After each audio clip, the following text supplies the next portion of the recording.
سیاست د دین یو حصہ زمونږ د پیغمبر علیه السلام دنیا ته تشریف راوړو نه مخکې بني اسرائیلو کې چې څومره پیغمبران راغلي هغه ټولو پیغمبرانو سیاست کړی دی. حدیث مبارک کې راغلي کانت بنو اسرائیل تسوسهم الانبیاء، په بني اسرائیلو کې به پیغمبرانو سیاست کوي. سیاست دا د دین حصہ ده، بغیر د سیاست نه دا دین به نیمګړی پاتې شي. ډېر کارونه دي په دې سیاست باندې هغه سر ته رسیږي او په هغې الله رضا کېږي. نو جمعیت العلماء اسلام دا اسلامي سیاست کوي، غیر اسلامي سیاستونه د خلکو هغه صحیح نه دي. او اسلامي سیاست دا پیغمبر علیه السلام کړی، په مدینه منوره کې حکومت پیغمبر علیه السلام کړی. دغه سیاست مشعل راه دی د تمام امت لپاره قیامت پورې. جمعیت العلماء اسلام د دې نه مخکې چې پاکستان جوړ نو په ټول هندوستان کې جمعیت علماء هند چې دا د دیوبند بزرګانو دا یو جماعت جوړ کړو. چې کله پاکستان او هندوستان جدا جدا شو، د پاکستان په حصہ کې چې کوم علما دي هغوی ته جمعیت العلماء اسلام وایي. د دې ډېر ښکلي مشران هغوی د دې مشري کړې ده، سرپرستي یې کړې ده. آخر کې مولانا مفتی محمود صاحب اوس وفات شوی دی. د دې جماعت مشرو د پاکستان خلکو نه چې د ټولې دنیا مسلمانانو هغه یو عظیم لیډر هم ګڼلی دی، سیاستدان هم ګڼلی دی. د هغه سیاست هر چا منلی دی. د هغه په سیاست باندې چا اعتراض اوسه پورې نه دی کړی. د هغه د بچپن نه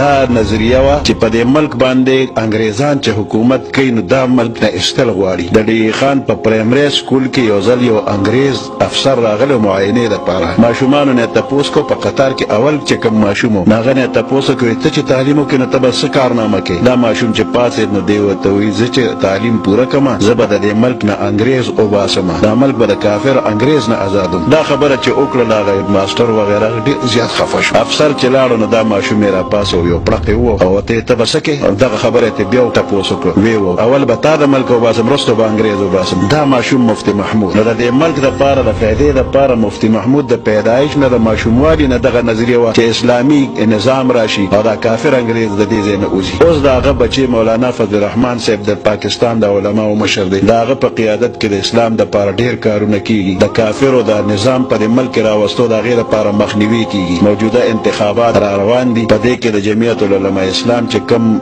ممبران ودرېدلي دي دا مشرانو په سوچ فکر باندې ودرولي دي، به د دې ملک دپاره هم ښېګړه کوي او د اسلام دپاره به هم کوشش